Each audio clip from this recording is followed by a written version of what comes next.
Saya Asrianti Purwantini, tapi di pergaulan banyak yang panggil saya Mbak Anti atau Mbak Dodo. Saya punya seorang anak gay, dan pada saat ini saya dalam posisi yang sudah menerima sepenuhnya keadaannya.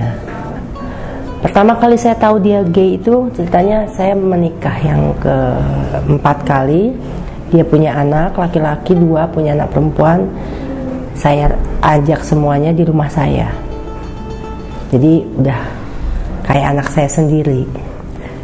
Baru 2 minggu pernikahan itu tiba-tiba anak tiri saya itu masuk kamar, tutup pintu, bicara sama saya dan sama bapaknya, menangis bahwa tadi malam dia digerayangin sama anak saya.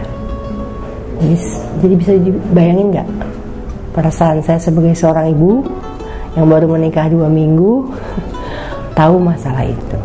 Dia sangat nangis, dia bilang dia nggak mau tidur lagi sama anak saya. Anak saya nggak kelihatan, anak saya tuh apalagi lucu, cakep gitu. Terus orangnya memang dia familiar orangnya, gampang kenal siapa aja, gampang baik sama siapa aja, gampang disayang sama siapa aja gitu. Jadi saya nggak merasakan ada yang. Jadi saya yakinnya hanya pada saat itu aja, yang pada saat dia mau coba gerayangin anak tiri saya. Sebelum itu saya pikir nggak ada masalah. Jadi nggak ada kelihatan tanda-tandanya apa dia lemah gemulai atau apa, nggak ada. Sama sekali nggak ada. Anak saya agak gemuk gitu ya, jadi dan agak lincah, ada lucu. Jadi kalau humoris gitu. Jadi emang nggak kelihatan sama sekali.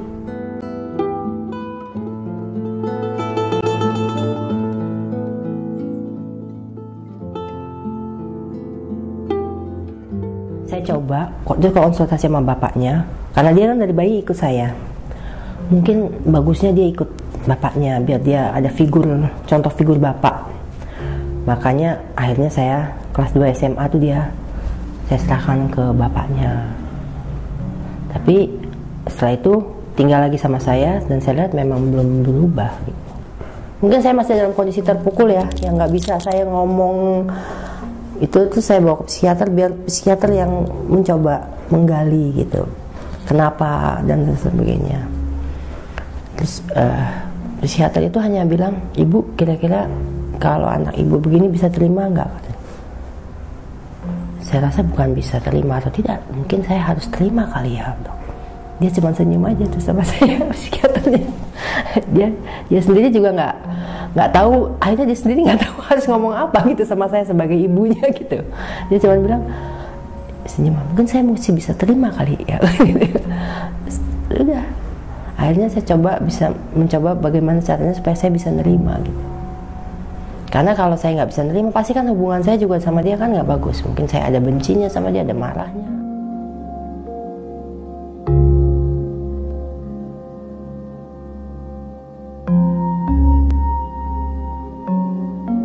Akhirnya sampai nggak tahu gimana caranya, tiba-tiba saya deket dengan satu komunitas gay juga, sampai saya pengen tahu sekali bagaimana sih sebenarnya dunia gay, sampai saya ikut dugem di tempat gay yang di Dharma Wangsa itu, sampai saya bergaul dengan mereka, saya ngobrol sama mereka anggap saya seperti kayak kakaknya atau ibunya, ngobrol gitu ya. Akhirnya saya tahu apa itu dunia gay gitu, dan menurut saya itu hanya orientasi seksual ya. Di luar itu kan nggak ada perbedaan. Rasa cinta, rasa marah, rasa sedih kan nggak memandang laki atau perempuan gitu, hanya karena orientasi seksual aja gitu. Ya mungkin takdir anak saya diciptakan ya sebagai gay gitu ya. Jadi saya harus bisa menerima gitu. Seperti juga dia harus bisa menerima kondisinya dia sebagai gay gitu, sebagai yang berbeda gitu dari yang lain. Akhirnya saya bisa menerima bahwa memang mungkin kalau Tuhan menakdirkan anak saya seperti itu, saya nggak akan bisa merubahnya sebagai orang tua. Saya orang yang percaya pada Tuhan ya, kehendak Tuhan. Apa yang terjadi dalam hidup ini semua itu mau buruk, mau baik, itu kan kehendak Tuhan. Dan tidak ada yang bisa melawannya. Kita berusaha untuk menjadi lebih baik bisa, tapi kita memaksa kehendak kita untuk merubah sesuatu yang memang kehendak Tuhan, kan nggak bisa gitu.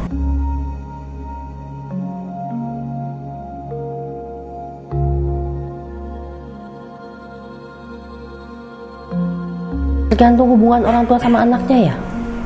Kalau mereka hubungannya selama ini mungkin mesra ya, harmonis atau penuh kasih sayang, mungkin anak bisa lebih berani terbuka sama orang tua. Tapi kalau orang tuanya yang keras pendidikannya itu, saya rasa anak juga akan takut.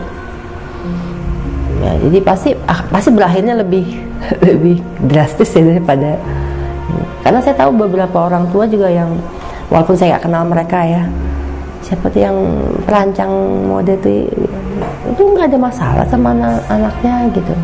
Dia tetap sayang, tetap beri support sama anaknya.